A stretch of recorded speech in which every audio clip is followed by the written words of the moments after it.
Meus amigos, como vocês estão vendo, a gente está em plena mudança de cenário aqui na sala de guerra. Muita gente falava que o antigo cenário era escuro demais, né? E eu até concordava. E esse aqui eu acho que a gente vai aproveitar muito mais. Mas, olha, antes de começar o vídeo de hoje, que é a biografia completa do Erich von Manstein, eu tenho um presente para você que assiste os nossos vídeos aqui na sala de guerra, porque eu preparei um e-book completo com a lista dos 10 veículos mais importantes da Segunda Guerra Mundial. Eu sei que esse tópico é até bastante polêmico, né? Cada um tem sua lista, mas eu elegi uma lista com base nos equipamentos, nos veículos que tiveram maior importância para o contexto do conflito e também para as décadas futuras. E é claro que você vai poder comparar a minha lista com a sua lista. E para você baixar esse book aí, tudo o que você precisa fazer é clicar no link que está na descrição ou escanear o QR Code que está aqui na tela e preencher um formulário rápido que não vai te levar nem 3 minutos. Você vai conseguir seu e-book na hora e o melhor de tudo, você vai estar ajudando a sala de guerra a entender melhor quem é você, quem é o nosso público que nos assiste. Esse feedback é essencial para o canal poder criar vídeos que cada vez mais satisfaçam as suas expectativas. Então é só clicar para baixar o seu presente. E agora, vamos lá para a nossa história. No dia 24 de novembro de 1887, em Berlim, capital do Império Alemão, nasceu um garotinho chamado Fritz Erich Georg Eduard von Lewinsky, oriundo de uma tradicional família aristocrática prussiana que tinha como chefe da casa o seu pai, o general de artilharia Eduard von Lewinsky, e a sua mãe, Helene von Sperling, também filha e descendente de altos oficiais do exército prussiano. Você deve estar se perguntando, a gente não devia estar falando de Erich von Manstein? Quem é que é esse pessoal Lewinsky, então? Mas tudo tem uma explicação. O pequeno Erich von Lewinsky teve aquela infância bastante tradicional das famílias abastadas alemãs do final do século XIX e estudou nas melhores escolas que já o preparavam, inevitavelmente, para uma carreira militar no futuro. E quando ele já estava até bastante encaminhado nessa carreira militar, quando ele tinha 19 anos de idade em 1906, o seu pai, o general von Lewinsky, faleceu. E apenas 4 anos depois, quando Erich tinha 23 anos de idade, sua mãe, Helene von Sperling, também o deixou, ficando ele então órfão de ambos. Naquela época, Erich já era um jovem adulto e um oficial recém-formado na academia e poderia ter seguido sua vida desta maneira. Mas ele tinha uma tia chamada Hedwig von Sperling, que era casada com um general chamado Georg von Manstein. E aquele casal, que demonstrava um carinho muito grande um pelo outro, acabou não conseguindo gerar nenhum filho. E sua tia Hedwig, vendo o jovem Erich sozinho, completamente órfão, decidiu então adotá-lo como seu filho. E dessa forma aí, Erich von Lewinsky se tornou o filho adotivo formal do general Georg von Manstein, passando então a se chamar Erich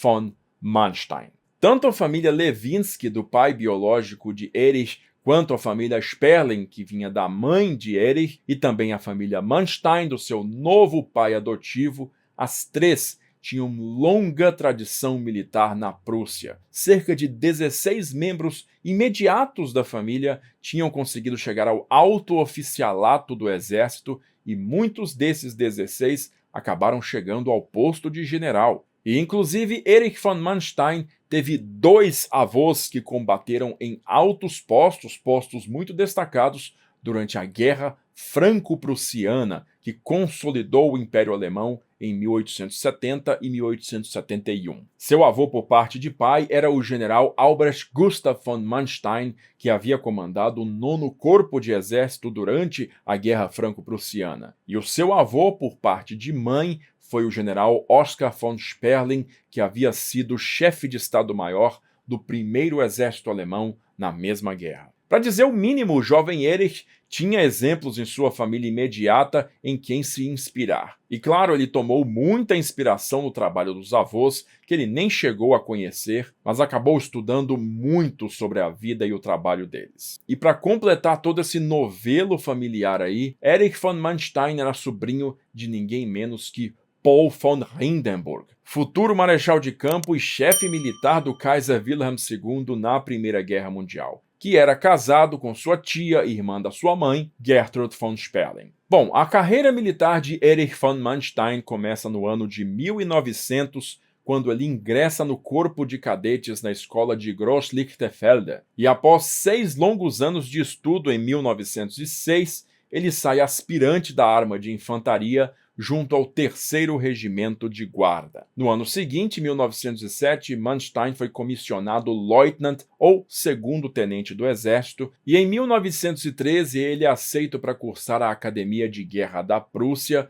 Porém, ele acaba só cursando 1 ano dessa academia, porque no ano seguinte teve início a Primeira Guerra Mundial. Em 1914, então, Manstein é promovido a Oberleutnant ou 1º Tenente, e com esse posto ele assume o comando de uma pequena unidade que participa da invasão da Bélgica logo nas primeiras semanas da guerra, e em agosto ele participa da tomada da cidade fortificada belga de Namur. No mês seguinte, porém, Erich von Manstein é transferido para a frente oriental, aberta para combater o imenso exército do czar Nicolau II da Rússia. Lá na frente oriental, o 1º Tenente Manstein é alocado para servir junto ao 8º Exército, comandado por ninguém mais, ninguém menos do que o seu tio, Paul von Hindenburg. Hindenburg, inclusive, nesta época, se sagra o vitorioso da Batalha de Tannenberg, que quebra o 2º Exército Russo no meio, e logo em seguida acontece a Primeira Batalha dos Lagos Masurianos, em setembro de 1914, que acaba expulsando os russos da Prússia Oriental. Apesar dessa derrota, as forças do czar são realmente muito numerosas, e já no mês seguinte os russos montam uma nova contraofensiva. Erich von Manstein, então, é transferido para o 9º Exército, e com essa nova unidade, no dia 16 de novembro, enquanto ele atacava as vanguardas russas que avançavam, ele foi atingido por disparos no ombro esquerdo e também no joelho esquerdo. A bala que atingiu a perna dele, inclusive, cortou seu nervo ciático, deixando a perna dele completamente adormecida. Foi necessário um período de 6 meses internado num hospital em Wiesbaden para que Erich von Manstein se recuperasse desses ferimentos. E foram justamente esses ferimentos aí que provocaram uma mudança bastante radical na carreira de Erich von Manstein, porque uma vez com alta do hospital, mas com algumas sequelas dos ferimentos, ele foi feito então um oficial de Estado-Maior, passou a servir como 1º Tenente no Estado-Maior do 12º Exército, ainda na Frente Leste. Naquele mesmo ano, Manstein foi promovido a Hauptmann, ou capitão, e ele aprendeu a planejar e executar ofensivas junto ao comandante do 12º Exército, o general Max von Gallwitz, que atuava na área da Polônia, Albânia e também Montenegro. No começo do ano seguinte, 1916, todavia, o 12º Exército foi movido para o Ocidente, onde as coisas estavam se tornando cada vez mais complexas na frente de Verdun no começo daquele ano. E foi em 1916 que Erich von Manstein, mesmo servindo como oficial de Estado-Maior, pôde ver de perto o grande massacre que foram as 2 grandes batalhas, a Batalha de Verdun e também a Batalha do Somme, a partir do seu posto de comando que ficava justamente às margens do rio Somme. O capitão Manstein permaneceu como oficial de Estado-Maior do general von Gallwitz até outubro de 1917, quando ele então assumiu a chefia de Estado-Maior da 4ª Divisão de Cavalaria, mais uma vez sendo levado para a Frente Leste. Mas justamente em outubro de 1917 ocorreu a famosa Revolução de Outubro na Rússia, a Revolução Bolchevique ou Revolução Comunista, que derrubou o governo provisório de Alexander Kerensky e instaurou de fato Vladimir Lenin no comando do novo país. O fato é que Lenin então conduziu negociações que eventualmente retiraram a Rússia da guerra, e a partir de março de 1918, toda a frente oriental literalmente deixou de existir. Dessa maneira aí, Erich von Manstein foi novamente transferido para a frente ocidental, atingindo a linha de frente na região de Reims, na França. Mas apesar de que naquele momento o exército alemão finalmente podia se concentrar numa única frente, diversos problemas acometiam o esforço de guerra do país. Não só os problemas advindos do crescente racionamento que derivava do bloqueio naval britânico que vinha desde 1914, o que inevitavelmente afetava a produção de guerra, mas também as diversas revoltas que aconteciam dentro da própria Alemanha, revoltas de trabalhadores industriais inspiradas na Revolução Russa. Então essa situação extremamente complexa fragilizou a liderança alemã, que então buscou a paz e conseguiu assinar um armistício com os aliados no dia 11 de novembro de 1918. Pouco depois do fim da guerra, em 1920, Erich von Manstein se casou com Jutta von Lösch, uma herdeira de terras da Silésia, bastante rica, e com ela ele teve então 3 filhos. A mais velha, uma menina chamada Gisela, nascida em 1921. No ano seguinte, um menino chamado Gerol. E em 1929, um terceiro filho, um outro menino chamado Rüdiger von Manstein. Gisela mais tarde se casaria com um major da cavalaria do exército alemão chamado Egil Heinrich Zachary Lingenthal, que viria a se tornar o comandante do 2º Batalhão do 15º Regimento Panzer durante a Segunda Guerra Mundial e que seria condecorado com a Cruz do Cavaleiro da Cruz de Ferro por suas ações meritosas na linha de frente. Já Gerold von Manstein também se tornaria um oficial do exército, tinha se tornado 2º tenente recém-comissionado e no verão de 1942 foi ferido em combate junto ao Grupo de Exército Norte na União Soviética e depois de sair do hospital recebeu uma licença para ir para casa, conseguiu visitar o pai, como você está vendo nessa foto aqui, e logo em seguida retornou para a linha de frente. Mas lá, no dia 29 de outubro de 1942, foi mortalmente ferido em combate contra o Exército Vermelho. A dissolução da Alemanha Imperial no final da Primeira Guerra Mundial também dissolveu o Exército Imperial Alemão, e o novo Tratado de Versalhes então permitiu que a nova Alemanha dispusesse apenas de um exército de 100.000 homens, e desses 100.000 homens, somente 4.000 seriam oficiais. Para selecionar todos esses 4.000 oficiais, uma junta liderada pelo general Hans von Seeckt foi instaurada e ele pessoalmente selecionou apenas os mais capazes oficiais do antigo exército do Kaiser. Adivinha só, Erich von Manstein, capitão na época, estava entre esses 4.000 e continuou seu serviço no exército. Em 1921, o capitão Manstein foi feito comandante da 6ª Companhia do 5º Regimento de Infantaria da Prússia Oriental. E pouco tempo depois foi feito oficial de Estado-Maior mais uma vez, tornando-se também instrutor de História Militar e Tática, num trabalho que ele executou até 1927, quando ele então foi promovido a maior ou major e transferido, olha só, para o Estado-Maior Geral do Reichswehr na capital, Berlim. 4 anos depois, em 1931, Manstein foi promovido a Oberstleutnant, ou tenente-coronel, e feito comandante de um batalhão do 4º Regimento de Infantaria. Foi justamente quando ele estava nessa posição aí, em janeiro de 1933, que Adolf Hitler foi nomeado chanceler da Alemanha, abrindo então o período de dominância do partido nazista no país e inaugurando o Terceiro Reich. A Reichswehr, que já vinha num processo secreto de rearmamento engendrado pelo próprio Hans von Seeckt desde meados dos anos 20, passou a abertamente receber apoio irrestrito do novo governo de Hitler, que logo começou a rasgar o Tratado de Versalhes e ignorar por completo as suas restrições. Sendo assim, em fevereiro de 1934, Manstein foi promovido a Oberst, ou coronel, e recebeu o novo posto de chefe de Estado-Maior do Wehrkreiskommando III, ou 3º Distrito Militar da Alemanha. Não ficando muito tempo nesse posto aí, já em 1º de julho de 1935, Manstein foi feito chefe de operações, ou S3, do Generalstab des Heeres, ou Estado-Maior do Exército, novamente passando a servir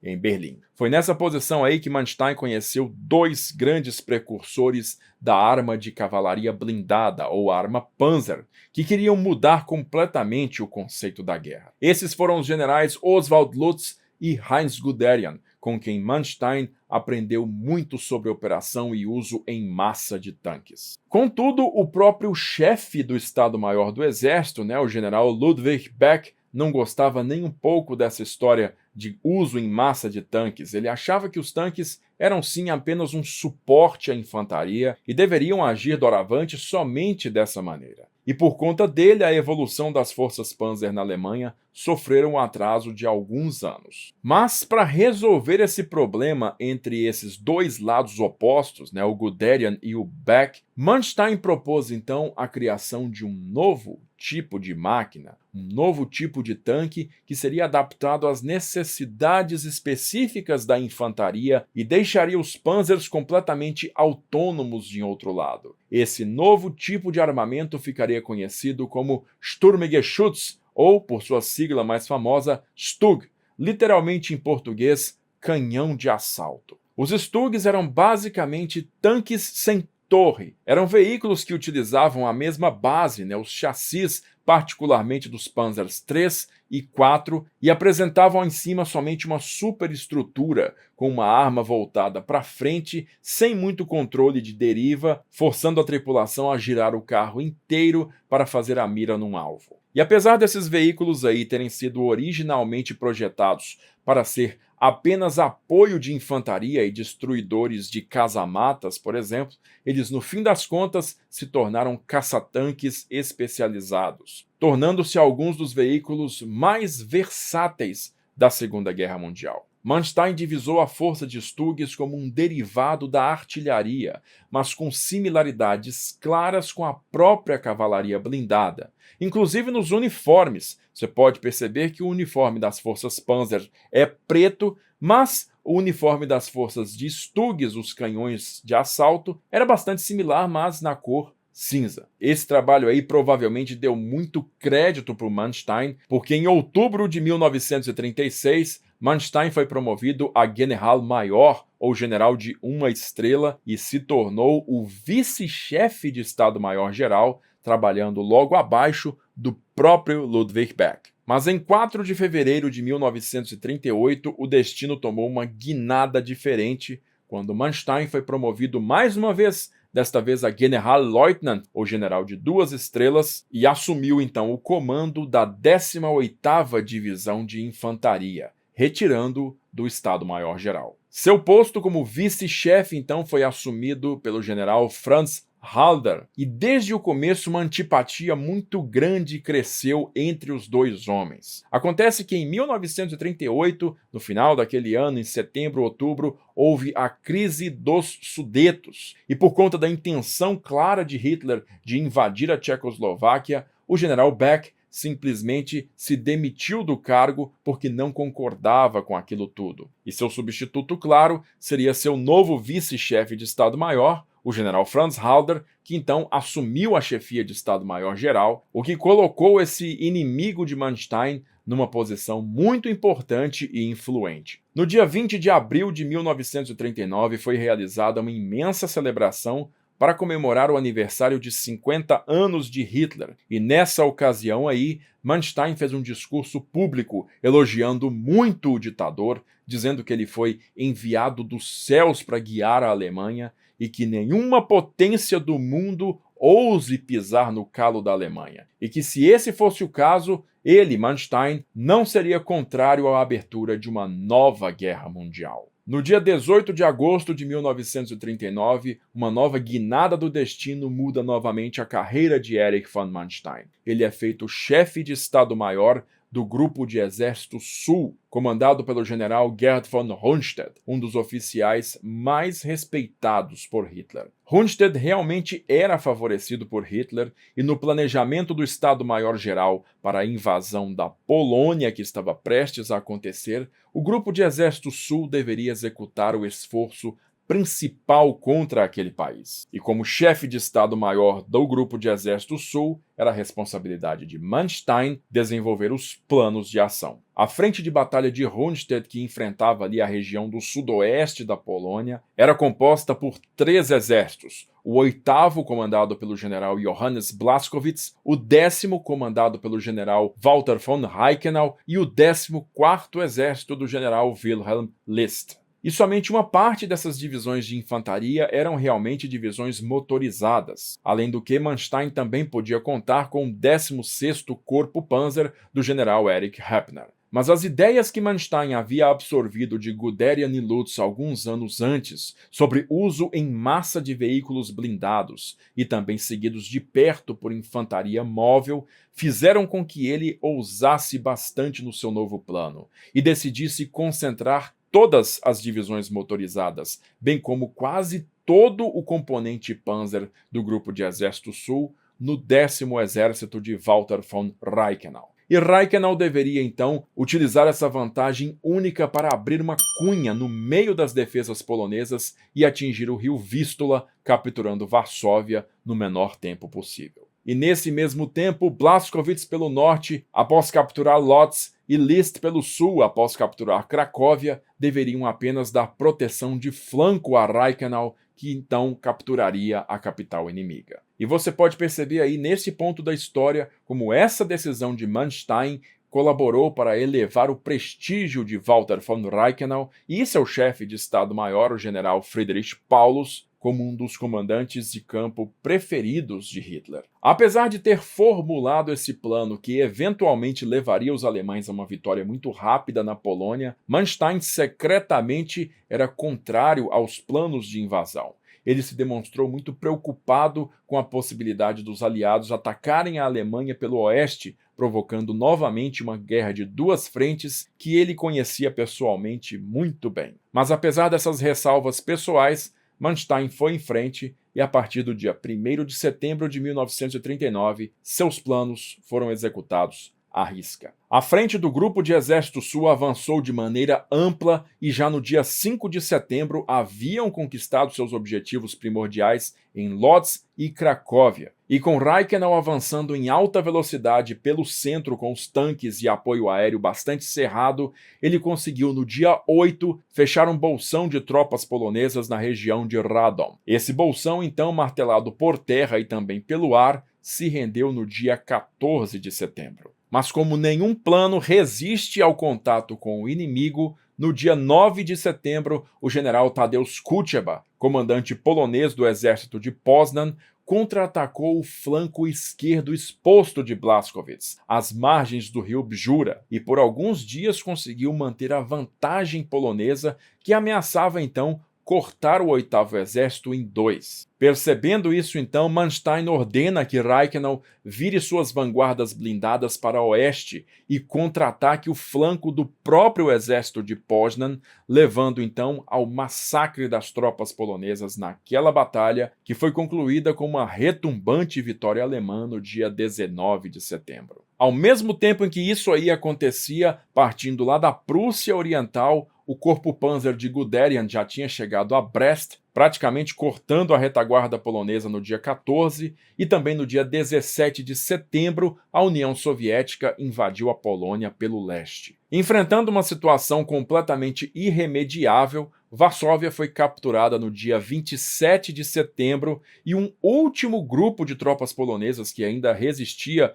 na região da cidade de Koch somente foi se render aos alemães no dia 6 de outubro, encerrando de vez a campanha polonesa e selando a vitória dos alemães na frente oriental. Sem qualquer descanso, então, o problema seguinte seria enfrentar os aliados ocidentais, a França e a Inglaterra, e ambas já estavam dispondo tropas na fronteira oeste da Alemanha. Para remediar esse problema aí, o alto comando do exército, o comandante, o general Walter von Brauchitsch, e seu chefe de Estado-Maior, general Franz Halder, elaboraram então as primeiras versões do Vollgelb, ou Plano Amarelo, uma nova invasão da França utilizando os territórios dos Países Baixos e da Bélgica. Brauchitsch e Halder então apresentaram esses planos para Hitler, que ficou extremamente decepcionado com o que estava vendo, porque o plano dos dois generais essencialmente repetia o plano do Conde von Schlieffen na Primeira Guerra Mundial, ou seja, uma invasão com todo o peso no eixo norte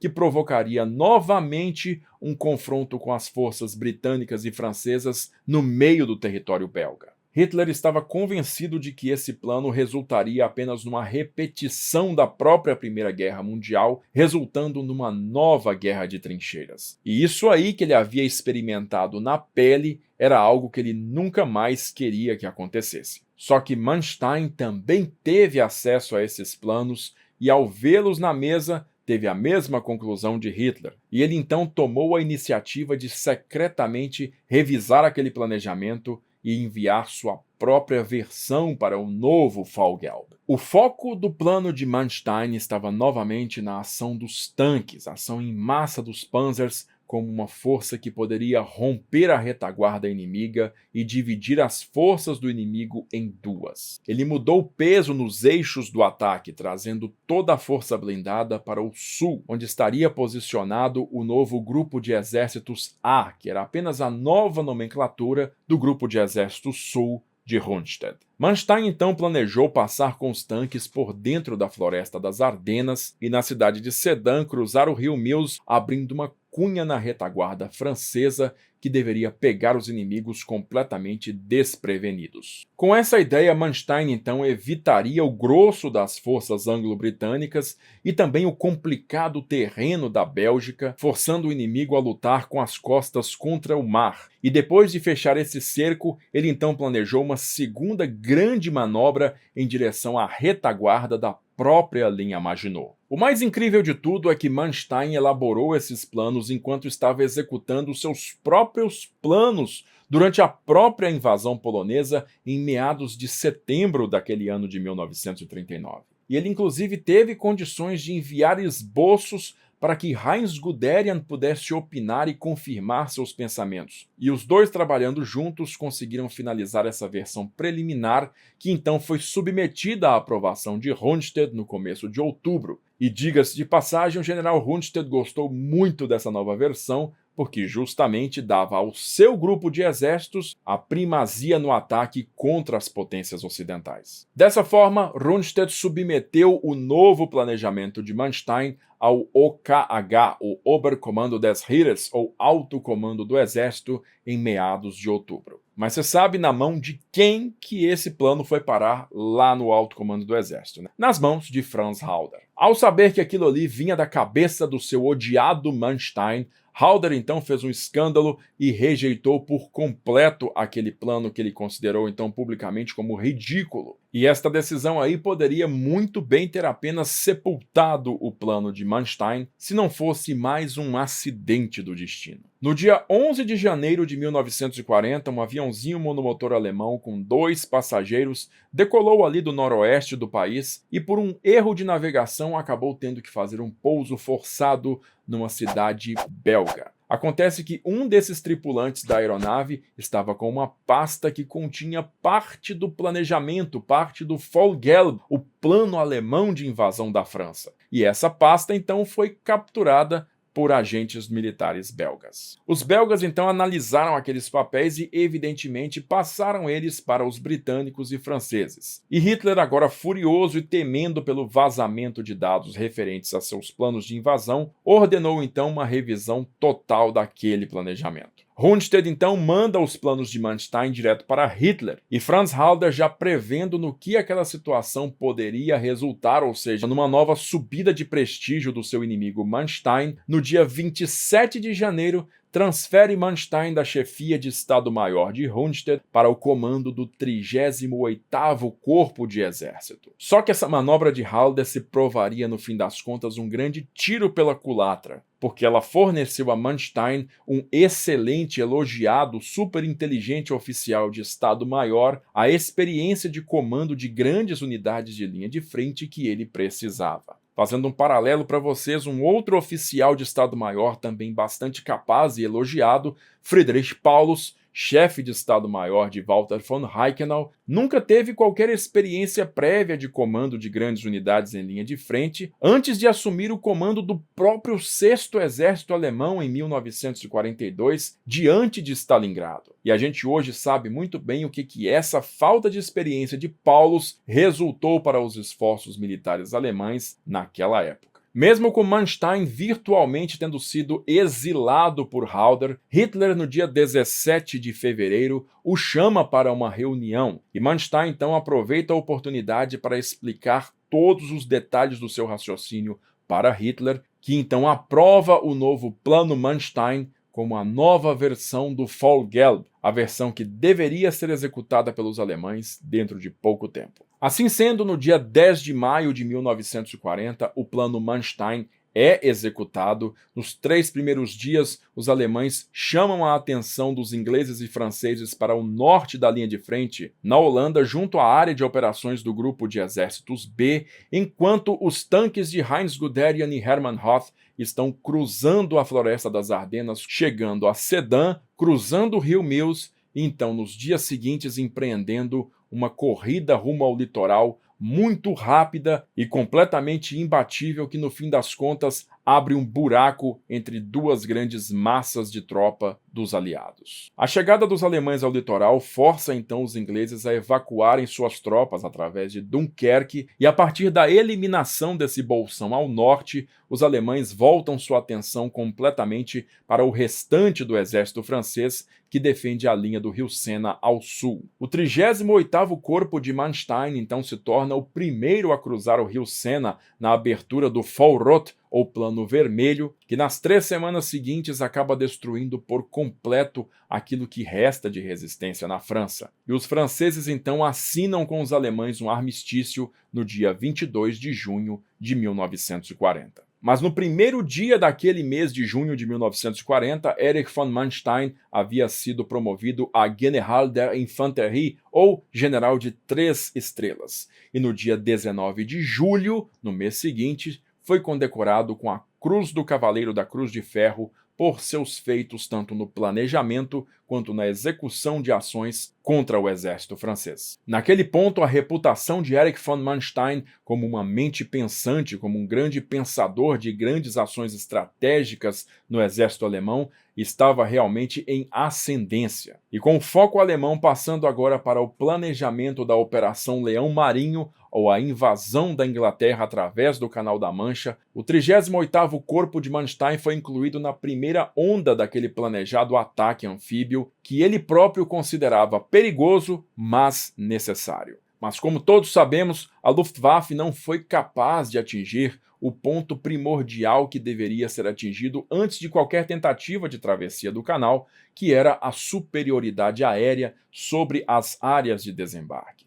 Então, a partir de setembro de 1940, Hitler declarou uma moratória sobre os planejamentos de invasão. E sem muito mais ação naquele segundo semestre, Manstein passou o restante do ano entre sua residência em Berlim e seu posto de comando em Paris. Desde o segundo semestre de 1940, quando Manstein estava dividindo seu tempo entre sua casa e seu posto de comando em Paris, no centro do planejamento do Terceiro Reich, lá em Berlim, os planos para a invasão da União Soviética já começavam a ser desenvolvidos. Esses planos, neste tempo aí, eram extremamente secretos, compartilhados somente com um reduzido grupo de oficiais, e Manstein não estava no meio desses. No dia 15 de março de 1941, Manstein deixa o seu antigo comando e assume a liderança do 56º Corpo Motorizado, que contava em suas fileiras com a 8ª Divisão Panzer, a 3ª Divisão de Infantaria Motorizada,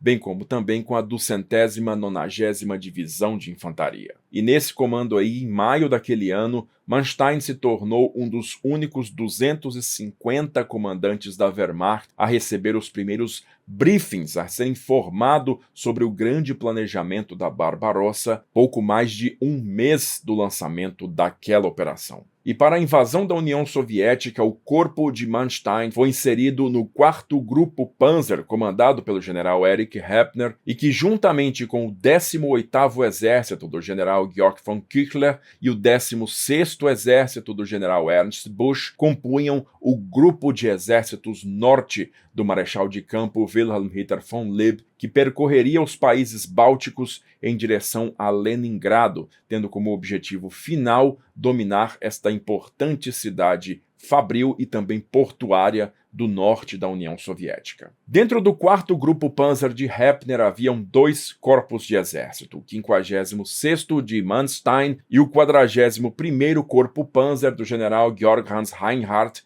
que estava posicionado ao norte. E logo nas primeiras horas da invasão, em 22 de junho de 1941, foi o 41º Corpo de Reinhardt que acabou recebendo a imensa maioria dos contra-ataques soviéticos, o que resultou na abertura da Batalha de Razeniai, junto da fronteira do ponto de partida da ofensiva. Essa batalha resultou na destruição de uma quantidade gigantesca de tanques soviéticos, o que depletou as reservas blindadas do inimigo naquelas primeiras semanas da invasão. E por conta disso aí, o 56º Corpo de Manstein pôde avançar quase que desimpedido até as margens do rio Dwina, a 315 quilômetros da linha de partida, em apenas 100 horas, ou seja, pouco mais do que 4 dias. Dessa maneira, Manstein conseguiu capturar intactas as pontes que atravessavam o rio e, apesar de estar extremamente isolado, bastante avançado em relação ao resto do exército alemão,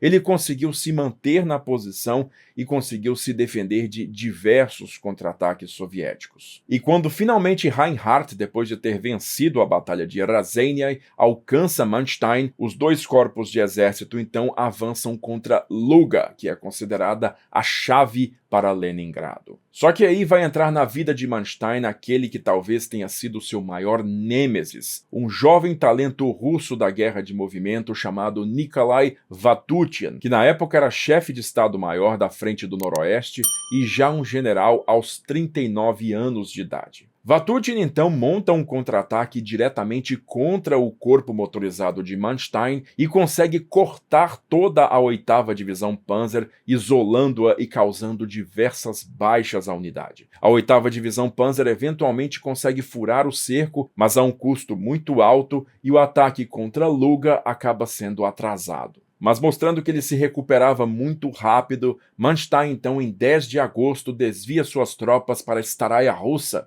onde o 10º Corpo de Exército do general Bush estava cercado e ameaçado de aniquilação.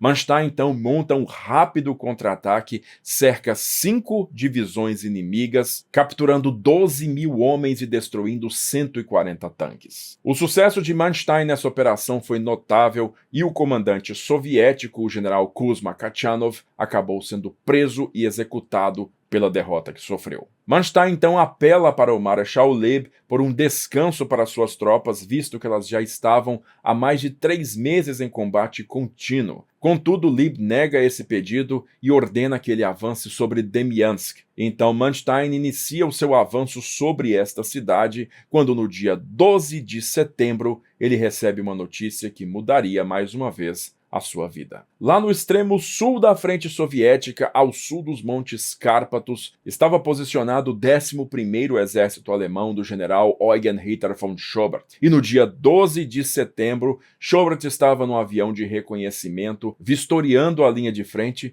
quando esse avião então tentou fazer um pouso e acabou pousando em cima de um campo minado inimigo. A frágil aeronave acabou sendo explodida e com ela o próprio general Eugen Ritter von Schobert. O 11º Exército naquela época fazia parte do Grupo de Exército Sul do Marechal de Campo Gerd von Rundstedt, o altamente prestigiado oficial que tinha sido o comandante de Manstein em 1939 e 1940. E Rundstedt requisita pessoalmente a Hitler a nomeação de Manstein para o comando do 11º Exército, sob os protestos, claro, de Franz Halder, que não queria esse tipo de honraria sendo cedida para o seu desafeto Manstein. Naquela época, o 11º Exército já estava se posicionando para iniciar a tomada da Crimeia, e com ele estavam o 3º Exército Romeno do general Petre Dumitrescu e o 4º Exército Romeno do general Constantin Constantinescu. E no dia 26 de setembro, Manstein inicia então a sua ofensiva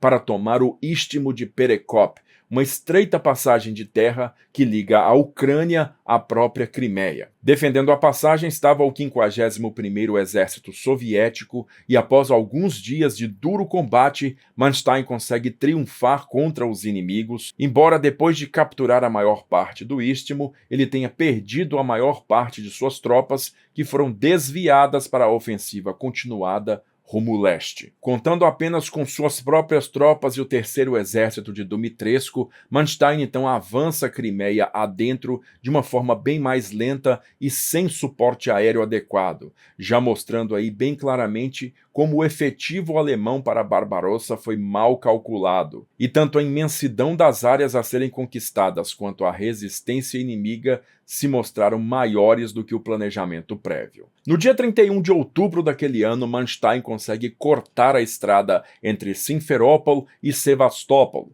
e no dia 16 de novembro, toda a Crimeia, menos Sevastopol, está sob controle alemão. Aliás, naquele dia 16 de novembro, Manstein tenta o seu primeiro ataque contra a cidade-porto-fortaleza de Sevastopol, mas esse ataque falha. Já com pouco efetivo, Manstein concentra quase todas as suas tropas nas imediações de Sevastopol para o ataque contra a cidade e tenta novamente no dia 17 de dezembro e novamente sem sucesso. Existe somente uma única divisão guarnecendo a costa oriental da Crimeia e essa é a 46ª Divisão de Infantaria. E é justamente nessa região aí que no dia 26 de dezembro os soviéticos vão realizar um desembarque anfíbio na península de Kerch, repetindo o feito no dia 30 daquele mês contra a cidade de Feodósia. O quantitativo invasor soviético era realmente muito grande e superou bastante o número de tropas alemãs que defendiam aquela área. Então, o comandante do 42º Corpo Alemão, o general Hans Graf von Sponeck, ordenou por conta própria, apesar das negativas de Hitler, o recuo dessas tropas, o que permitiu o avanço soviético no leste da Crimeia. O general Sponeck, então, foi imediatamente preso e acusado de alta traição por ter ordenado o recuo de suas tropas, sendo condenado à morte por um tribunal chefiado por Hermann Göring.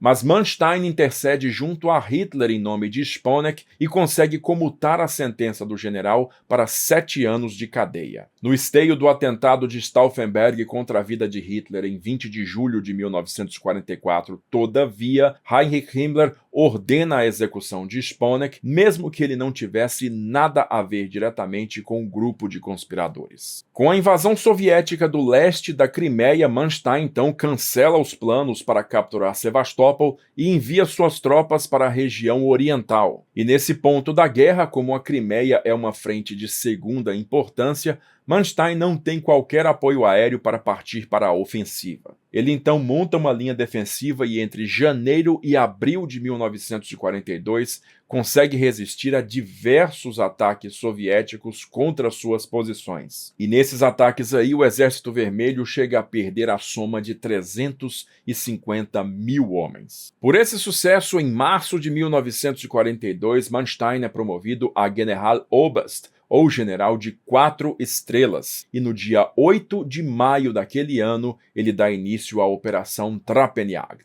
um esforço para limpar a presença soviética do leste da Crimeia. Dessa vez contando com amplo apoio aéreo, Manstein então parte para a ofensiva e consegue empurrar os soviéticos de volta para a ponta da península de Kerch, e no dia 19 de maio ele consegue obliterar os últimos núcleos de resistência naquela região. Sem perder qualquer tempo, no dia 2 de junho, Manstein dá início então à Operação Störfang, ou Pesca do Esturjão, que seria sua tentativa final para a captura de Sevastopol. E para isso, Manstein consegue arregimentar a mais poderosa artilharia do mundo. Além dos canhões regulares do exército alemão, conta ele também com os morteiros de 600 mm Karl Gerhardt e também com o super canhão ferroviário de 800 mm Dora, que você pode conhecer no nosso vídeo bem aqui em cima. Nesse ponto, todo o Luftflotte 4 de Wolfram von Richthofen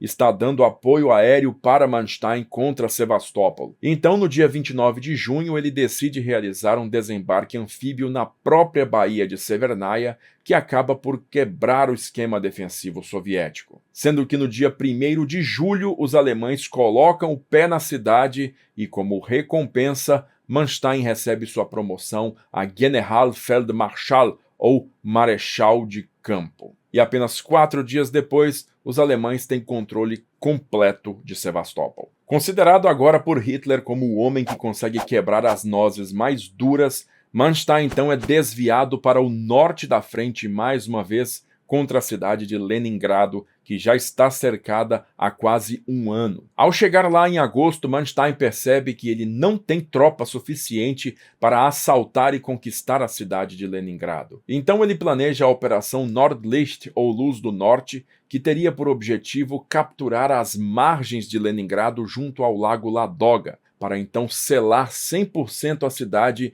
de qualquer contato com o mundo exterior. Mas seus planos são frustrados no dia 19 de agosto de 1942, quando o Exército Vermelho lança a ofensiva de Siniavino, quando o 2º Exército de Choque e o Grupo Operacional do Neva atacam de forma sincronizada ambas as margens do saliente de Schlisselburg, ocupado pelos alemães desde o ano anterior e que separa Leningrado do seu acesso terrestre do restante do mundo. O 2º Exército de Choque consegue cavar uma abertura prolongada nas posições alemãs e Manstein tenta então destruir esse saliente, mas no dia 10 de setembro a sua primeira tentativa termina em falha catastrófica. Reunindo então todo o contingente que estava aguardando o lançamento da sua ofensiva contra a cidade, Manstein consegue no dia 21 de setembro lançar sua segunda tentativa, desta vez muito bem sucedida, e assim ele corta formando um bolsão do 2º Exército de Choque e o 8º Exército Soviético. Esse contingente inimigo é completamente destruído em ataques de artilharia e também aéreos até o dia 15 de outubro daquele ano. Essa nova experiência na frente norte, contudo, teria vida curta, porque novamente Manstein se veria envolvido nos combates na frente sul, onde no dia 28 de junho, o Fall Blau, ou Plano Azul, a ofensiva alemã para conquistar os campos de petróleo do Cáucaso, havia sido lançada, e protagonizando essa ofensiva estava o 6º Exército Alemão, agora sob comando do general Friedrich Paulus, que tem como objetivo capturar a cidade de Stalingrado, às margens do rio Volga, cidade que eles alcançam no dia 12 de setembro. Nos 2 meses seguintes, uma intensa e cruel luta corpo a corpo se desenvolve pelo controle de Stalingrado, e os alemães conseguem, no fim das contas, dominar cerca de 90% da cidade. Mas no dia 19 de novembro, os soviéticos, numa ofensiva planejada pelo general Georgy Zhukov, a Operação Urano, conseguem então, com 2 grandes pinças blindadas, cortar o 6º Exército Alemão dentro de Stalingrado, formando um gigantesco e preocupante bolsão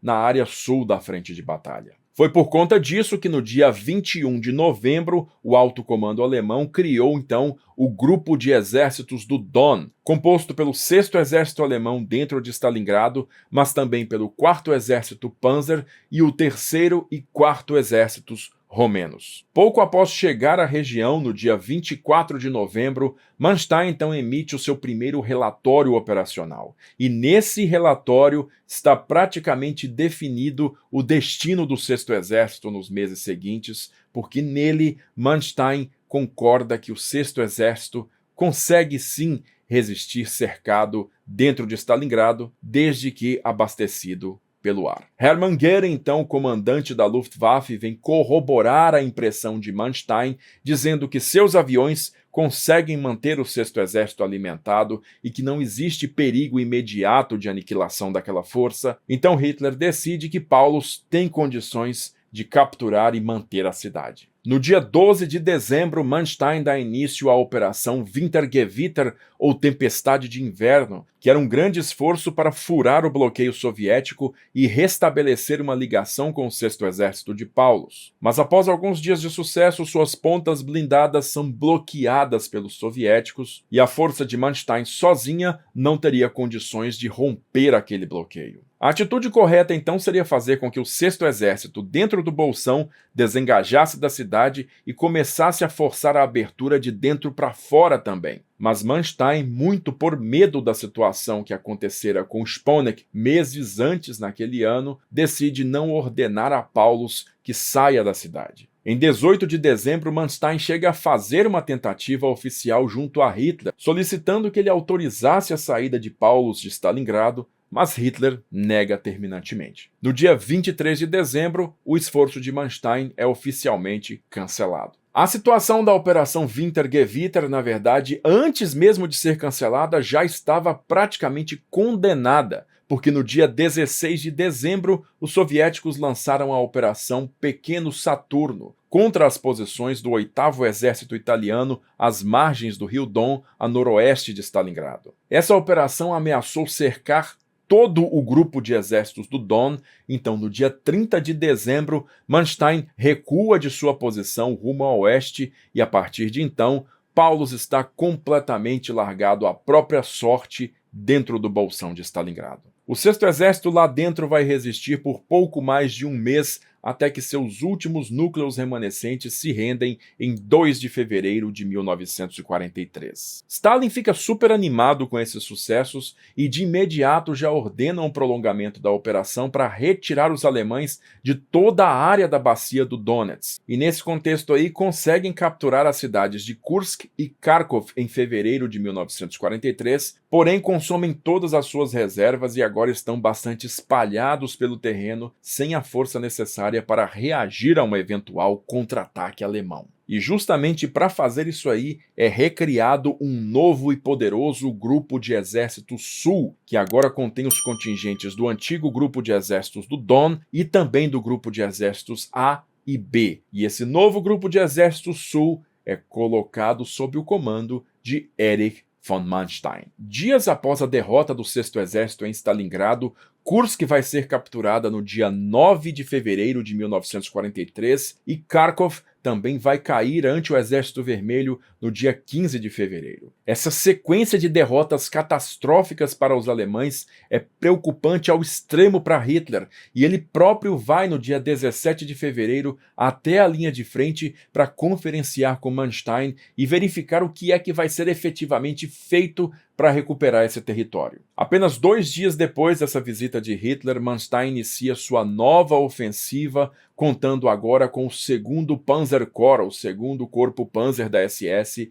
do Obergruppenführer Paul Hauser, e esse ataque pega de surpresa o fronte sudoeste do general Nikolai Vatutin, causando uma perda de 600 tanques à força soviética. Esse surpreendente sucesso inicial faz com que Hitler de novo vá à linha de frente visitar Manstein no dia 10 de março, dessa vez inteiramente coberto pelas câmeras da propaganda alemã, chegando o Führer a apenas 48 quilômetros da linha de frente sob um denso esquema de segurança. Naquele dia, Paul Hauser e suas tropas da Waffen-SS iniciam um ataque direto contra a cidade de Kharkov pelo sul, gerando 4 dias de intenso combate urbano pela localidade. E finalmente, no dia 14 de março de 1943, Kharkov cai mais uma vez sob controle alemão. Ainda como efeito da queda desse grande objetivo, os alemães também conquistam Belgorod 4 dias depois, em 18 de março. E pela captura de Kharkov,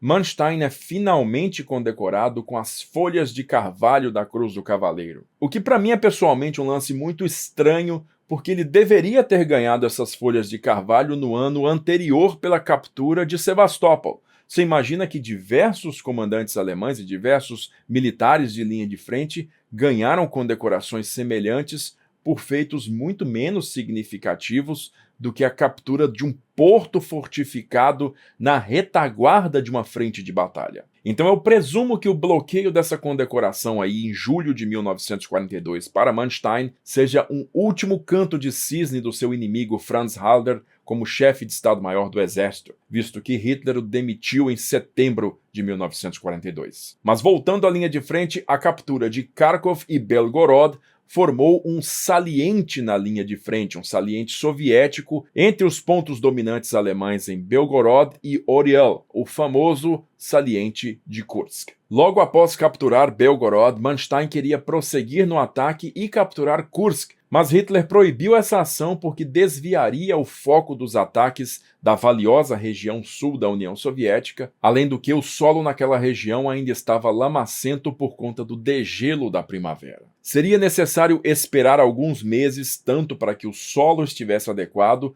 como também para que mais tropas e material pudessem ser reunidos para um ataque contra Kursk. Só que tudo isso aí também era bem claro para Moscou, que começou a reforçar o saliente com imensa quantidade de tropas, material e linhas de defesa fortificadas. E a inteligência soviética, que também contava com informações do sistema Ultra lá na Inglaterra, acabou recebendo a informação precisa tanto da data quanto também do local do ataque alemão. Sendo assim, no dia 5 de julho de 1943 foi lançada a Operação Citadelle, ou Operação Cidadela, famosamente conhecida como Batalha de Kursk. E no ato do lançamento da ofensiva, os soviéticos tinham uma vantagem de 3-1 contra os alemães. Enquanto a pinça norte da operação era comandada pelo general Walter Model no comando do 9º Exército Alemão, a pinça sul era comandada por Erich von Manstein no comando do Grupo de Exército Sul. E mais uma vez, Manstein tinha sua ponta de lança na forma do 4º Exército Panzer do general Hermann Hoth, que tinha diante de si a frente de Voronezh, comandada mais uma vez pelo general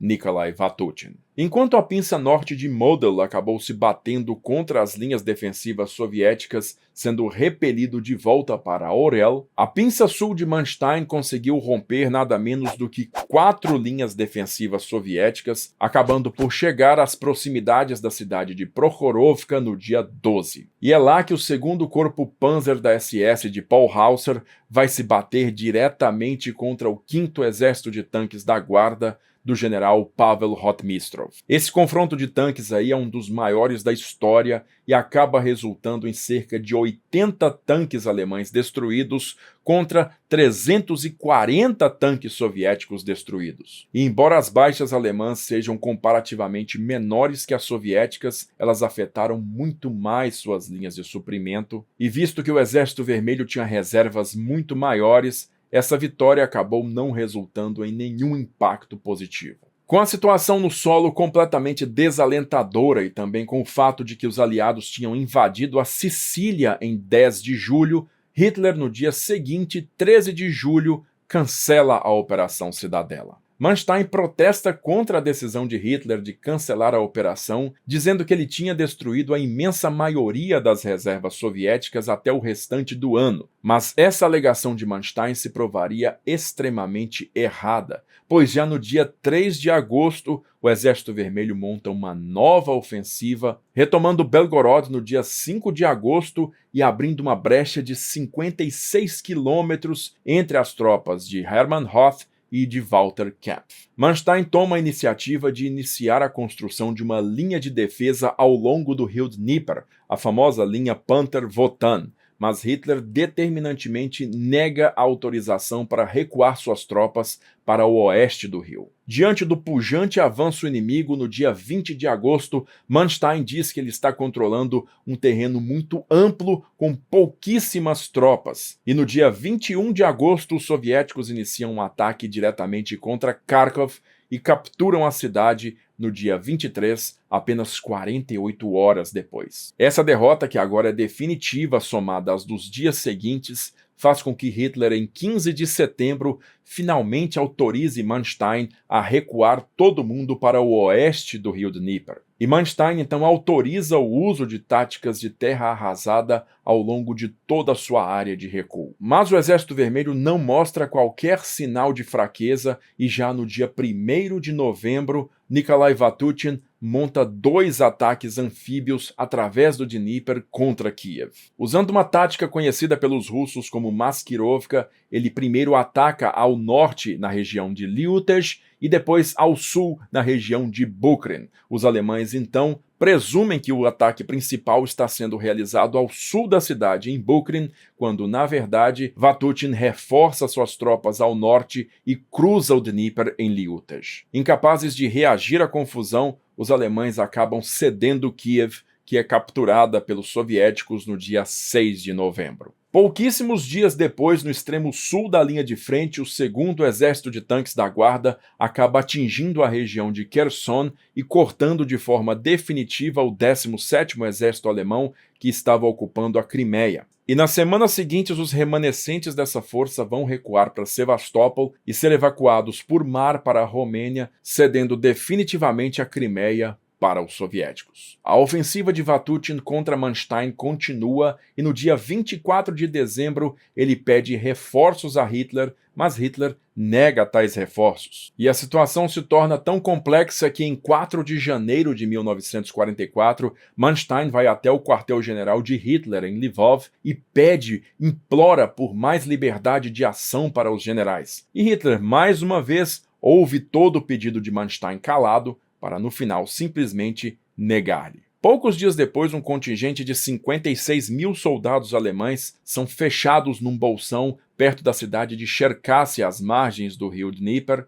e embora Hitler mais uma vez se recuse a autorizar o recuo, Manstein pessoalmente autoriza o rompimento do cerco de dentro para fora, ação que consegue, no fim das contas, salvar a vida de dezenas de milhares desses soldados. No último dia daquele mês, 28 de fevereiro de 1944, o nêmesis de Manstein, o jovem general Nikolai Vatutin, aos 42 anos de idade, é emboscado e morto por guerrilheiros ucranianos numa área de retaguarda. No dia 21 de março, o 1º Exército Panzer é novamente cercado no famoso bolsão de Kamenets-Podolsky. E mais uma vez, numa situação desesperadora, Manstein vai novamente até Hitler suplicar pela autorização para retirar as tropas. Depois de muita discussão, Hitler finalmente autoriza e o 1º Exército Panzer é salvo, mesmo que com a perda de todo o seu material pesado. Só que o somatório dessas súplicas de Manstein finalmente fizeram com que Hitler atingisse seu ponto de ebulição. E somado ao fato de que a revista Time norte-americana tinha estampado o rosto de Manstein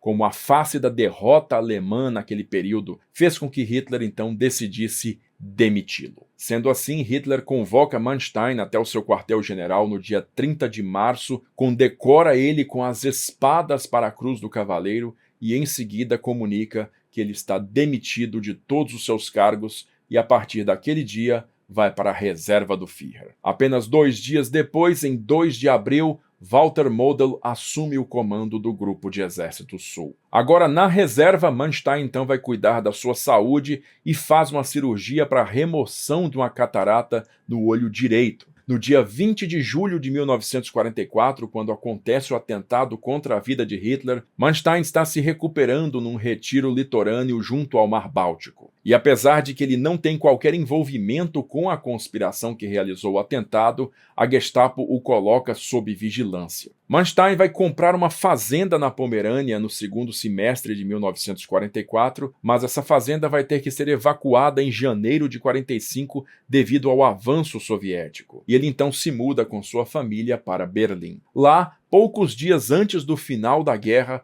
ele tenta uma audiência com Hitler, mas Hitler simplesmente se recusa a recebê-lo. Manstein então sai da capital antes que o cerco russo se feche e vai parar em um hospital em Heiligenhafen, onde os ingleses acabam capturando-o no dia 8 de maio de 1945. Erich von Manstein, considerado talvez o mais brilhante dos generais de Hitler, passou o último ano da guerra inteiramente na reserva, sem participar de nenhuma decisão concernente aos combates junto ao alto comando alemão, se tornando apenas um observador dos últimos dias do Terceiro Reich. Seus feitos militares na União Soviética, bem como esse afastamento que ele teve do alto comando alemão nos últimos meses da guerra, fez com que seu prestígio fosse de certa maneira preservado nos anos posteriores à guerra. Mas outro conjunto de ações que ele protagonizou na União Soviética ainda viriam a cobrar seu preço. Essas ações seriam sua participação e também anuência em diversos casos de crimes de guerra. No fim da Segunda Guerra Mundial, Erich von Manstein estava internado num hospital na região de Schleswig-Holstein, que havia sido ocupada pelos britânicos e então foi tomado prisioneiro por eles. Apesar do papel muito grande que Manstein tinha protagonizado durante a Segunda Guerra Mundial, naquele momento suas ações foram consideradas secundárias porque ele estava na reserva há mais de um ano. Ele tinha sido demitido por Hitler em março de 1944. Mas poucas semanas depois da rendição alemã, alguns oficiais de justiça, tanto soviéticos quanto norte-americanos e britânicos, chegaram à conclusão de que os atos praticados pelos serviços de polícia alemã, particularmente a SS, haviam atingido níveis de atrocidade inimagináveis, e os responsáveis por aqueles atos deveriam ser levados a um julgamento público o mais rápido possível. Assim sendo, foi criado o Tribunal de Nuremberg, que ocupou a sala de justiça já existente naquela cidade, e por todo o segundo semestre daquele ano, tanto as equipes de promotoria quanto de defesa se movimentaram bastante para criar seus argumentos para o julgamento que estava prestes a começar. Alguns juízes soviéticos surgiram com a ideia de classificar todo o OKW, ou Oberkommando der Wehrmacht, o Comando Supremo Conjunto das Forças Armadas Alemãs, como uma organização criminosa. Mas o general americano William Donovan, ou Wild Bill Donovan, que havia comandado a OSS durante a guerra e viria a se tornar o pai da CIA nos anos posteriores, discordou completamente dessa ideia. E baseado numa iniciativa sua, alguns generais do alto comando alemão durante a guerra foram reunidos para produzir um documento que clarificasse toda a situação. Sendo assim, Walter von Brauchitsch, antigo comandante-em-chefe do exército, e seu chefe de Estado-Maior, Franz Halder, bem como Walter Warlimon, vice-chefe de operações do OKW, e Siegfried Westphal, chefe de Estado-Maior da Frente Oeste, foram reunidos em Nuremberg para compor esse documento. Mas uma última adição seria feita a esse time de generais. Erich von Manstein foi levado da prisão em Lüneburg para Nuremberg em outubro de 1945 e provou-se uma adição inestimável para a composição do documento promovido por Donovan. O documento, que ficou conhecido como Relatório dos Generais, ficou com 132 páginas e contava toda uma história desde 1933 até 1945 de como a alta cúpula militar do Terceiro Reich sempre se manteve ideologicamente separada do partido nazista e apenas cumpriu as ordens para realizar as campanhas militares contra os diversos inimigos que o país angariou desde 1939. Esse documento é tido como a raiz, o nascedouro do famoso mito da Wehrmacht limpa, que durou por cerca de 40 ou 50 anos depois do final da Segunda Guerra Mundial. Para quem não conhece esse termo, o chamado mito da Wehrmacht limpa é aquela linha historiográfica que dita que o exército alemão, a marinha e também a força aérea se comportaram de uma maneira totalmente diferente e foram completamente alheios às execuções, às limpezas étnicas e outros crimes de guerra que teriam sido realizados especificamente pelos serviços de polícia alemãs, especificamente a SS e seus congêneres, sob comando exclusivo do Reichsführer Heinrich Himmler. Em agosto de 1946, Erich von Manstein foi chamado como testemunha de defesa no julgamento de Nuremberg, e o seu testemunho justamente enfatizou a questão da guerra ideológica travada pelo exército alemão contra o exército vermelho na União Soviética. Manstein alegou que, além do componente militar, a guerra no leste teria um componente ideológico, ou seja, era uma guerra direcionada contra o comunismo em si, e essas ações então justificariam algumas ações consideradas exageradas realizadas pelos soldados alemães na União Soviética, como, por exemplo, a Ordem do Comissário, que previa a execução imediata de comissários políticos servindo dentro do Exército Vermelho. Em sua fala, Manstein também fez questão de deixar claro que os Einsatzgruppen, as unidades especiais da SS dedicadas ao extermínio de grupos étnicos específicos na região da União Soviética, teriam operado completamente de forma independente do exército, sob comando único e isolado de Heinrich Himmler. O testemunho de Manstein é considerado muito importante para uma decisão da corte que veio no mês seguinte, setembro de 1946, atestando que o OKW e também o OKH, o Comando Supremo do Exército, não eram organizações criminosas e que aquelas organizações não podiam ser confundidas por indivíduos que trabalhavam nelas. Essa decisão aí, então, levou à condenação à forca do antigo chefe de Estado-Maior do OKW, o general Wilhelm Keitel, e o seu chefe de operações, o general Alfred Jodl. Depois que o julgamento principal dos grandes criminosos de guerra em Nuremberg foi concluído em outubro de 1946, o ano seguinte, 1947, trouxe o surgimento de uma grande mudança no âmbito europeu. Era o nascimento da Guerra Fria, com as tensões entre os aliados ocidentais e a União Soviética agora atingindo pontos inimagináveis 2 anos antes, atestando que aquele tempo de cooperação entre as potências vitoriosas da Segunda Guerra tinha realmente chegado a um fim. Isso faz com que o governo da Grã-Bretanha decida, então, não mais processar generais alemães, porque isso atrapalharia o processo de reconciliação entre Alemanha e Inglaterra, que era considerado fundamental para o estabelecimento de uma Europa anti-soviética. Depois de Nuremberg, Manstein foi transferido para a famosa Island Farm, ou Campo Especial 11, em Bridgend, no país de Gales. E foi lá que ele tomou contato e fez uma grande amizade com um autor britânico e também militar chamado Basil Liddell Hart. Liddell Hart estava muito presente naquela época na Island Farm porque ele entrevistava a grande maioria dos internos daquele campo, boa parte deles oficiais generais alemães agora em cativeiro. E embora Erich von Manstein preferisse se isolar lá dentro do campo de prisioneiros, passando muitas horas cultivando um jardim sozinho e também realizando caminhadas solitárias pelo perímetro, ele formou uma boa amizade com Liddell Hart, que publicou naquele mesmo ano a primeira edição do seu famoso livro O Outro Lado da Colina, que é um grande compêndio de entrevistas com esses generais alemães e que foi publicado no Brasil pela Bibliex e cujo exemplar você pode encontrar bem fácil nos sebos aí pela internet. Essa amizade com Liddell Hart renderia diversos frutos para Manstein, entre eles a tradução em 1958 do seu livro de memórias para o inglês. Mesmo com a tensão montante entre os blocos ocidental e oriental, a União Soviética seguia demandando um julgamento de Erich von Manstein e outros generais, inclusive requisitando a deportação desses oficiais para a própria União Soviética para que fossem julgados lá. Mas por questões políticas, o governo britânico negou qualquer tipo de deportação, mas mesmo assim teve que agir. Então o gabinete de Clement Attlee decidiu julgar 4 generais que estavam sob sua custódia,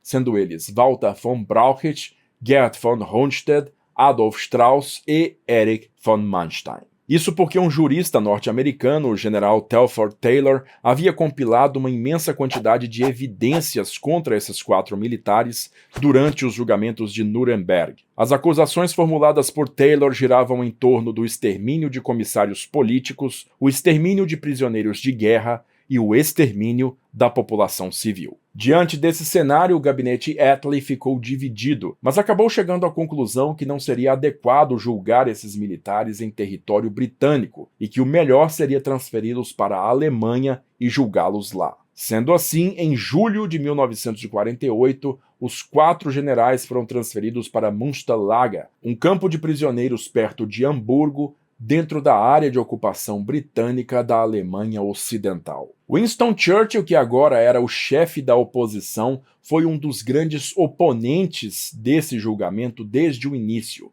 e em outubro daquele ano, 1948, foi ao parlamento discursar justamente contra esse tipo de procedimento, dizendo que seria muito danoso para os esforços de reconciliação entre os 2 países. Naquele mesmo mês de outubro de 48, Walter von Brauchitsch acaba falecendo em cativeiro britânico, e em março de 1949, tanto Adolf Strauss quanto Gerd von Rundstedt, já com seus quadros de saúde bastante debilitados, acabam também sendo retirados do julgamento. Então esse processo jurídico contra 4 oficiais generais acusados de crimes de guerra se transforma exclusivamente no julgamento de crimes de guerra de Erich von Manstein. O julgamento seria realizado na Kurierhaus em Hamburgo e seria presidido pelo juiz britânico Sir Frank Simpson. O procurador da corte seria o experiente advogado Sir Arthur Commons Carr, que havia acabado de voltar de Tóquio, onde havia atuado no Tribunal para Crimes de Guerra do Extremo Oriente. E como Manstein, como réu, não tinha condições de pagar pela própria defesa, uma grande campanha para a arrecadação de fundos foi feita para este objetivo, no fim das contas conseguindo angariar 2.000 libras esterlinas, e um dos maiores doadores para esta campanha foi justamente Winston Churchill. A defensoria de Manstein ficaria a cargo então do advogado britânico Reginald Thomas Paget, que de imediato montou uma grande rede de contatos e montou um grande time para inocentar Erich von Manstein. O julgamento começou no dia 23 de agosto de 1949, sob um intenso bombardeio de críticas da imprensa alemã e também britânica. E na abertura do processo foi feita a leitura das 17 acusações feitas contra Manstein, sendo 3 delas durante a campanha da Polônia e outras 14 durante a guerra na União Soviética. As acusações na Polônia, feitas enquanto Manstein era chefe de Estado-Maior do Grupo de Exército Sul, incluíam documentos que mencionavam a morte de 1.209 pessoas, incluindo 22 judeus sob sua área de jurisdição, bem como a deportação de diversas dessas pessoas para a Alemanha. Já as acusações referentes à União Soviética se deram principalmente durante o seu comando do 11º Exército na Crimeia, entre 1941 e 1942, citando sua falha em proteger a população civil, com documentos apontando 7.393 mortes decorrentes disso, a execução de prisioneiros de guerra acusados de serem partisãs em 20 de setembro de 1941, a colocação de milhares de prisioneiros de guerra para a realização de trabalho forçado para o exército alemão na linha de frente, o recrutamento forçado de prisioneiros para unidades do exército alemão e também a execução de comissários políticos do Exército Vermelho. O restante das acusações diz respeito às ações do Einsatzgruppe D de Otto Ollendorf, uma unidade que não estava sob a cadeia de comando de Erich von Manstein, mas que operou no mesmo ambiente que o seu 11º Exército, ou seja, a Crimeia, entre 1941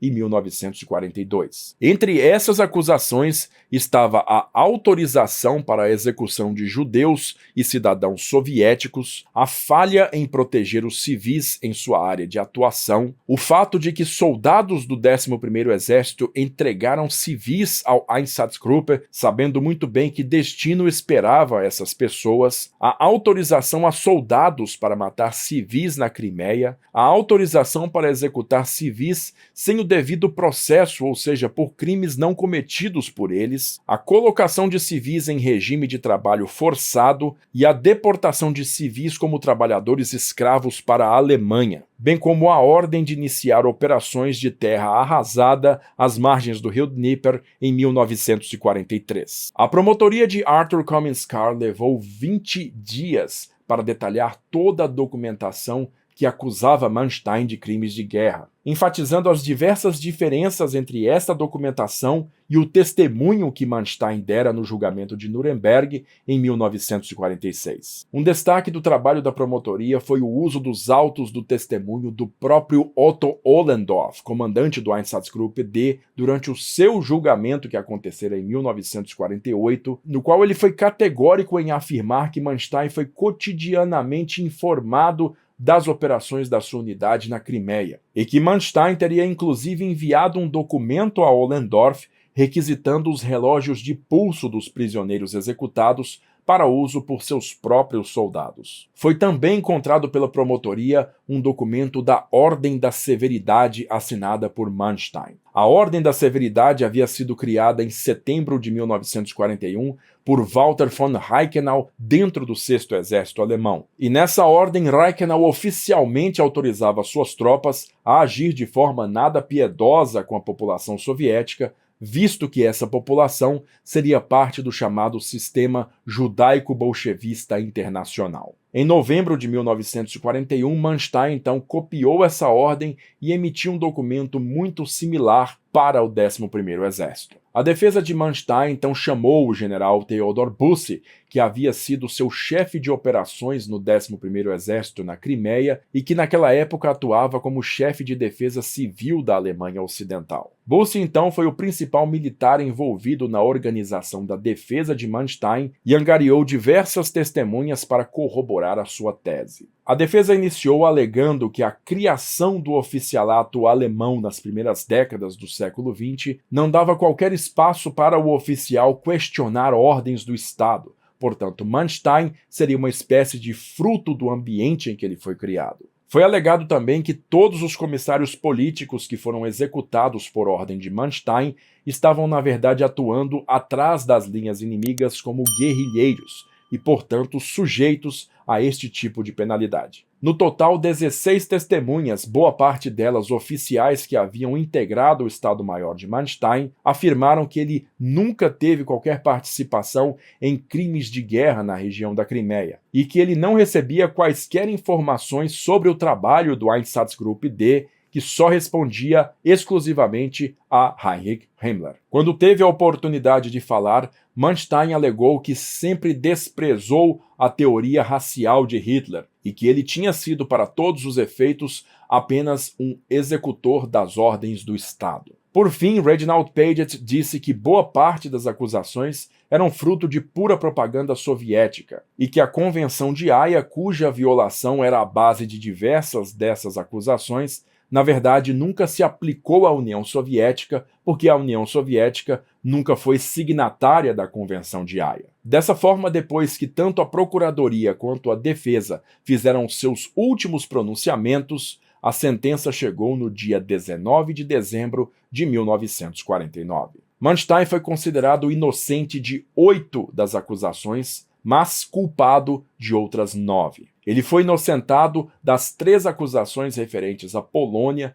e também de todas as acusações referentes ao extermínio de judeus. Mas ele foi considerado culpado de não proteger os civis, de maltratar os prisioneiros de guerra soviéticos e expô-los à execução e trabalho forçado e da execução de civis em sua área de atuação. E por essas razões aí, Manstein recebeu uma sentença de 18 anos de cadeia. O anúncio da sentença gerou uma imensa revolta entre os seus apoiadores, tanto na Alemanha quanto na Inglaterra, e particularmente Liddell Hart foi bastante vocal na imprensa criticando a sentença dada no julgamento. Em fevereiro de 1950, a sentença foi ratificada pelo general-comandante do Exército Britânico do Reno, porém foi reduzida para 12 anos. E em 1951, seu advogado Reginald Paget publicou o livro Manstein, Campanhas e Julgamento, fazendo uma sumarização da campanha militar de Manstein durante a Segunda Guerra Mundial e também, claro, seu julgamento. Esse livro foi publicado em português pela Bibliex, mas é hoje uma obra bastante difícil de ser encontrada, mesmo nos sebos na internet. O livro de Paget também foi creditado como sendo um dos principais elementos que ajudaram a mudar a opinião pública bastante na direção da defesa de Manstein. E em 1952 chegaria a decisão que creditaria todo o seu tempo de prisão desde 1945, descontando esse tempo da sua pena no julgamento. Naquele mesmo ano, a doença ocular de Manstein, que havia provocado aquela catarata em 1944, retornara, e por conta disso aí, ele recebeu uma liberdade condicional. No começo de 1953, tanto Konrad Adenauer, o novo chanceler da Alemanha Ocidental, quanto o próprio Winston Churchill começaram a cobrar as autoridades responsáveis por encerrar o processo penal contra Manstein, e em maio de 1943, quando ele completou 8 anos no total sob cárcere britânico, Manstein então recebeu o desconto de 1/3 da sua pena devido a bom comportamento, sendo, portanto, libertado em definitivo. Pouco mais de um mês depois de ser libertado, no dia 20 de junho de 1953, Manstein discursou perante o Bundestag, ou parlamento alemão, para falar sobre o posicionamento estratégico da Alemanha Ocidental e também sobre questões de defesa nacional, como, por exemplo, a manutenção de um exército conscrito versus a criação de um exército profissional. Em 1955, ele foi convocado pelo Ministério da Defesa para participar nos planos de refundação do exército alemão, trabalhando num grupo que era composto por diversos antigos generais do Terceiro Reich. Mas dos antigos marechais de campo de Hitler, Manstein foi o único autorizado a tomar parte nessa ação. Até 1960, Manstein seguiu como um dos principais consultores extraoficiais do Ministério da Defesa, e em 1955 ele finalmente publicou suas Memórias da Segunda Guerra Mundial, que foram batizadas de Verlorene Siege ou Lost Victories em inglês. Em português seria algo como Vitórias Perdidas, mas essa obra até hoje não foi publicada no nosso idioma. 3 anos depois, Manstein publicou seu segundo livro biográfico chamado Aus einem Soldatenleben, ou Uma Vida de Soldado, que detalha todo o seu serviço militar desde a academia até 1939. No começo dos anos 60, Manstein se muda para uma casa perto de Munique e em 1966, sua esposa Jutta falece. No dia 24 de novembro de 1967, seu aniversário de 80 anos, Manstein recebeu a visita do comandante da Bundeswehr, general Ulrich de Maizière, e sua comitiva, que vieram lhe desejar feliz aniversário. No começo de 1973, restavam vivos somente 2 marechais de campo do Terceiro Reich, Erich von Manstein e Ferdinand Schärner, que era 5 anos mais novo que ele. E no dia 9 de junho daquele ano, Erich von Manstein faleceu durante o sono aos 85 anos de idade. Menos de um mês depois, Ferdinand Schärner também faleceu aos 81 anos. Ao contrário de Ferdinand Schärner, que deixou uma péssima reputação entre os militares, Manstein foi enterrado com plenas honras militares no cemitério de Dorfmark, na Baixa Saxônia. E o inspetor-geral da Bundeswehr, almirante Armin Zimmermann, foi ao enterro fazer o discurso, a eulogia final ao marechal de campo. Ainda considerado uma das grandes mentes militares do século XX, Erich von Manstein teve sua reputação desmistificada nas últimas décadas do século, particularmente nos anos que seguiram a sua morte. E suas novas biografias hoje têm que balancear o valor dos seus feitos militares com a polêmica em torno de suas próprias contradições e de suas ações na guerra contra a União Soviética.